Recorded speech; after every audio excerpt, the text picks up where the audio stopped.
It's day 16 of 30 days of sketches. Hi, I'm Emilee, and you found Emilee's Paper Caper. I love to scrapbook, junk journal, rubber stamp, and make cards. Today we're working with a wonderful sketch. It's by Debbie, and she's on Instagram. I will link to her Instagram channel down in the description. Also in the description will be a link to our host on YouTube, Christy of Christy's Beautiful Life, and a link to a Facebook group that you can see lots of other takes on these sketches.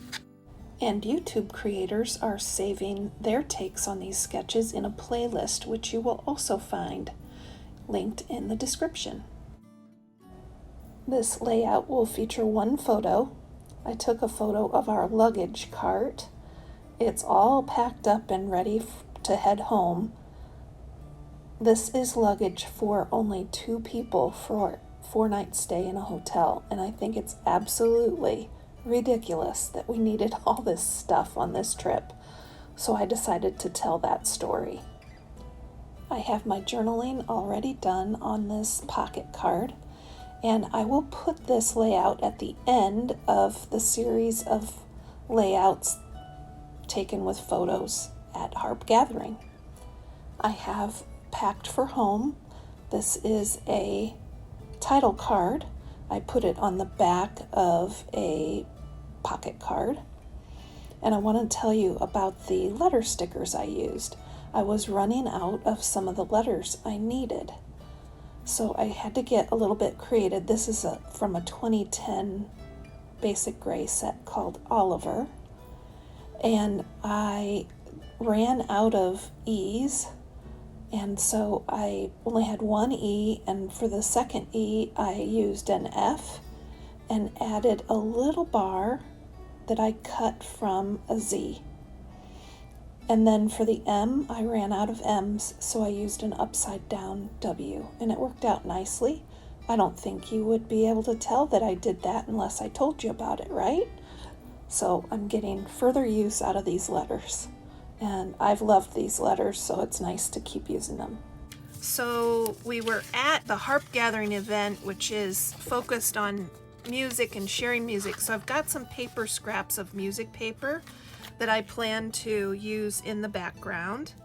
And I've got, since I'm talking about the luggage we took, I've got a pocket card of luggage, and I've journaled on a pocket card, and the page title is on a pocket card. The other side of this pocket card says remember, and I just turned it over and decided to make the page title on there. I've mounted the photo on a vellum photo mat, and the first thing I need to do with the background is to get this branding strip off. This is Echo Park paper, and this is a really great background, and it's also very busy, and I think I would use it eventually, but I really liked the look of this pattern side, so we're going to go ahead and use this. Sometimes it's really hard to decide to use double-sided paper because you like both sides, but if we wait forever to use our papers, we're going to end up with a lot of paper left over. So that's my justification for going ahead and using this.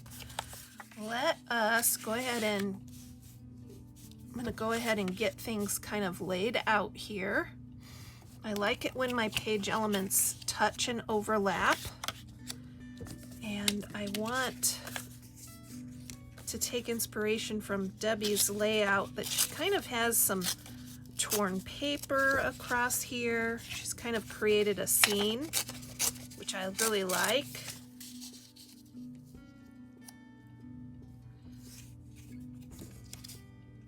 And she has space for little photos in these clusters, but I've opted just to focus on one photo here.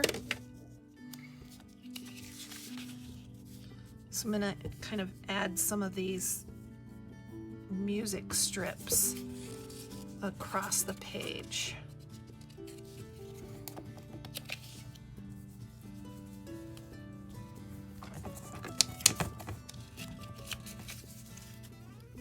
I'm going to go ahead and get those music strips added, and then I'll come in and add the other elements.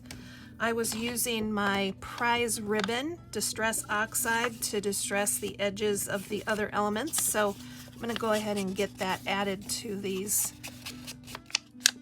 scraps of paper as well.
Let me know what you think about this layout, and if you have any questions, I'm always happy to hear from my friends here on YouTube, and I'm always trying to reply to every comment. Please keep on scrapping and paper crafting, everyone.